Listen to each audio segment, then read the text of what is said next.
Okay, welcome back, Pahrump. This is the last segment of the night, and then we will be ending our show at the 7 o'clock hour. So we still have a few minutes. If you're wanting to call in and ask a question, that number is 727-8750.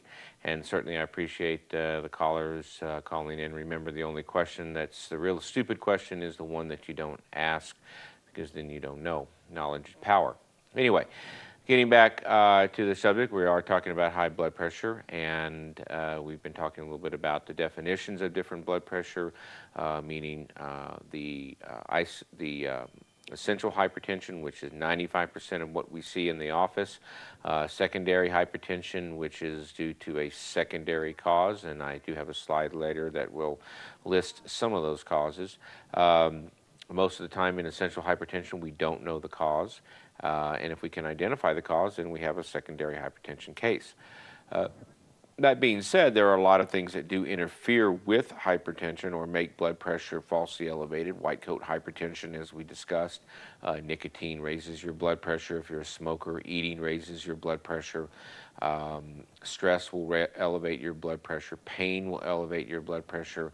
One of the things that's very interesting is that people will get bloody noses, and they will basically check their blood pressure, and you'll find that it's extremely elevated. Well, I would basically say that it's due to the fact that you're now bleeding from an orifice and your blood pressure goes up during that event. So, and not that the blood pressure caused the bleed. We have Jean on the phone. Jean, are you on the phone? Yes, What's your question tonight, Jean? Well, I know that men have heart attacks, women have heart attacks, but I understand women have some different signs than men if they're having some heart attacks. I had a hard time understanding your question. What was that now? But, I was just kind of wondering, what the differences were. The difference between women heart attacks? Yes. Well, there's really no difference between women having a heart attack and men having a heart attack. And I may not have understood your question, but I will say that women do catch up to men in the risk for heart disease after they go through menopause. Prior to menopause, they are somewhat protected by the estrogen. What ends up happening is estrogen is a hormone that creates lazy fat, and God created women that way so that the only time that they mobilized the fat in their body was during breastfeeding, meaning most of the time fat is being deposited in the hips and in the breast for later breast milk production.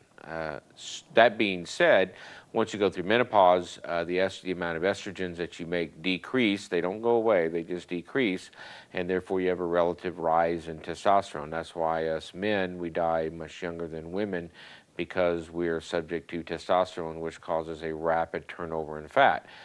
And that's why, when you get down to it, why men can lose weight a lot faster than women. So it's not necessarily a good thing, but it is the way God created our bodies. Women may not be as physically active a lot of times as men.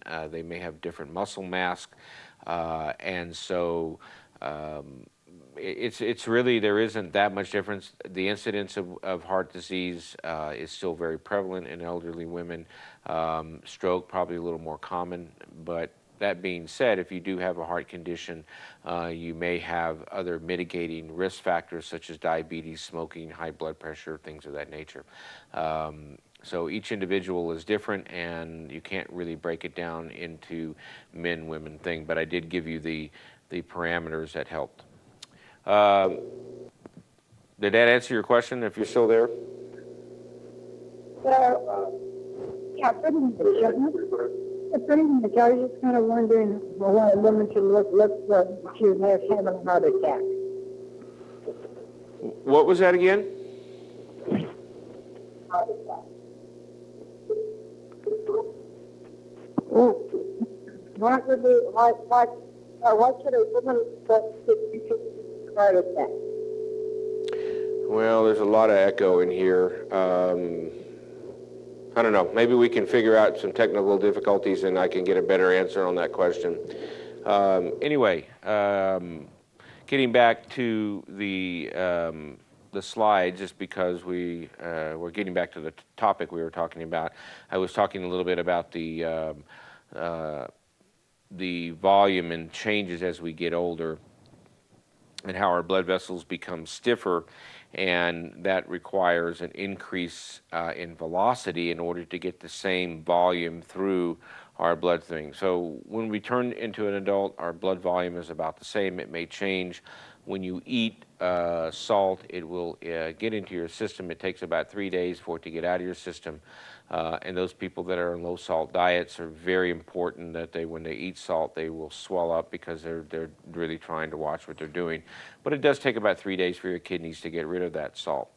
With that being said, what we see in elderly is called isolated systolic hypertension, which means the top number is the only number that rises.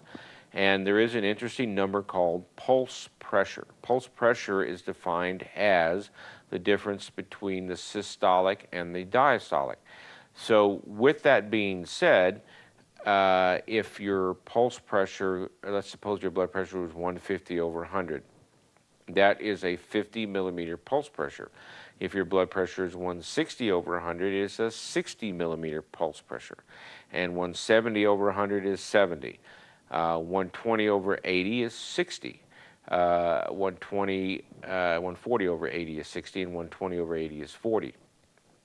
Anywhere from about 40 to 50 is really a good pulse pressure, but the lower the number, the lower the difference, the better your blood vessels will do. Why? Because it defines the head of pressure going through your blood vessels. So if you have a 40 millimeter pulse pressure, you have 40 millimeters of pressure going through your blood vessel. If you have 80, then you have twice as much pressure going through your blood vessel. Now, if you're standing on the beach and you see a 3-foot wave and you think, oh, that's no big deal, that comes up to my waist and it's kind of difficult. But what about a 6-foot wave? A 6-foot wave would knock you over and put you on the ocean floor. And that being said, which would you rather get hit by? 30 millimeters of pulse pressure or 60 millimeters? And remember, this is a constant force on your blood vessels. And that isolated systolic is basically ripping away the endothelial lining, and it is causing destruction and irritation in your blood vessels. So that's why isolated systolic blood pressure is so bad and something we really need to keep an eye on. So with that being said, again, 170 over 100 is the same as 160 over 90, which is the same thing as 150 over 70. It's the same destructive force. So those are the numbers you keep in mind when you go to your doctor's office. Anyway, let's go to this next slide, which basically lists the secondary causes of high blood pressure. We have the endocrine conditions, mainly I wanted to put on there: Cushing's syndrome, hyperthyroidism, hypothyroidism can cause it, as well as acromegaly, which is a condition of too much growth hormone. Hyperaldosterone will cause it, and that is a condition where your adrenal glands make too much hormone. Hyperparathyroidism. So anytime you have these endocrine disorders, you can get blood pressure problems. And pheochromocytoma, that is a condition where you make too much of norepinephrine. People who get this condition really know it, because they will be sitting there quiet, and all of a sudden, I mean, they will become flushed. Their blood pressure will go through the roof, and they'll get quite symptomatic, and then it'll go away, and they just do a 24-hour VMA metanephrine urine test and find out if you do that. It's an adrenal tumor that produces that.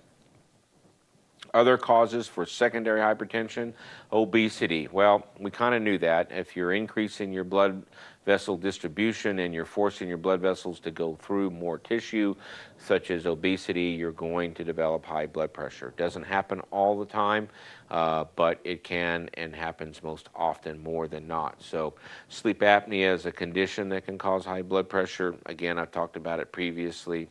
Pregnancy, over-the-counter drugs, caffeine-related products, and obviously illegal drugs, methamphetamine, things of that nature, herbal remedies. I'll try and get a more specific list on that. But remember, Sudafed and Sudafed-related products are stimulants as decongestants during cold and flu season. If you read the warnings on the box, they will tell you that consult your physician. So if you're taking a decongestant with a cold and you have high blood pressure, you'd be warned not to take too much of that and try and stay away from those decongestant products. Okay, so this pretty much concludes our show for tonight. I will reiterate some of these topics next week, and thank again for tuning in, and we'll go into hypertension treatment next time. Thank you very much, Pahrump.